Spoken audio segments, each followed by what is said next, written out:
یقیناً جمہوریت کی خوبصورتی ہے. جمہوریت کو قائم دائم رکھنے کے لیے آج سپریم کورٹ آف پاکستان کا جو بڑا فیصلہ آیا ہے، اس پہ کیا کمنٹ کریں گے آپ؟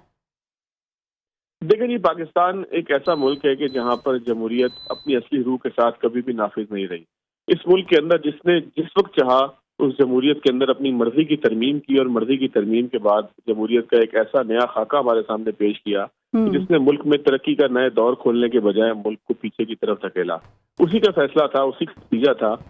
اسی کا ایک رد عمل تھا کہ پاکستان کے اندر سیاست آج تک جو ہے وہ مستحکم نہیں ہو سکتی. کبھی کوئی عامر آتا ہے اور آنے کے بعد پاکستان کے سیاسی معاملات کو اپنی مرضی سے چلانے کی کوشش کرتا ہے، اور آئین میں یا قانون میں اس طرح کی تبدیلیاں کرتا ہے کہ جو اس کے سیاسی مخالفین کو یا اس کے سامنے آواز بلند کرنے والوں کو ہمیشہ کے لیے سیاست سے فارغ کر دے. اس سے بڑی سیاستدان کی کیا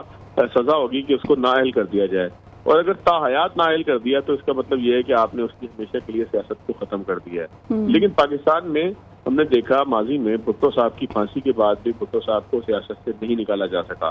آج بھی سندھ کے اندر ووٹ بھٹو کے نام پہ پڑتا ہے. آج بھی ملک کے مختلف علاقوں میں پیپلز پارٹی جہاں بھی ووٹ لیتی ہے ذوالفقار علی بھٹو کا نعرہ اور نظریے کی بنیاد پر ووٹ لینے کی کوشش کرتی ہے. تو اس کا مطلب یہ ہے کہ سیاستدان کو کسی عدالتی فیصلے کی بنیاد پر نکالا نہیں جا سکتا. ماضی میں ہم نے دیکھا میاں محمد نواز شریف کا قصہ یا میاں محمد نواز شریف کا تذکرہ کریں یا اس سے پہلے دیگر سیاستدانوں کے ساتھ عدالت کی طرف سے ہونے والی بہت سارے فیصلوں کے نتیجے میں ناانصافیوں کو دیکھیں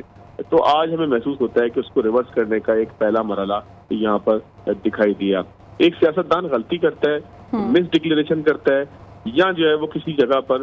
کسی معاملے کی بنیاد پر سیاسی کیس کی بنیاد پر کنوکٹ ہو جاتا ہے اور اس کو اس پورے سیاسی معاملے سے منظرنامے سے ہمیشہ کے لیے نااہل کر دیا جائے تو یہ اس کی ایک زیادتی ہوتی ہے. اس کا جو ہے وہ آپ نے سمجھ لیں کہ ایک طرح سے روزی روٹی کو بند کر دیا ہے. ہاں یہ ضرور ہے کہ سیاستدانوں کا بھی احتساب ہونا چاہیے، لیکن احتساب کے نام پہ قائم اداروں کو ٹول نہیں ہونا چاہیے کہ وہ کسی بھی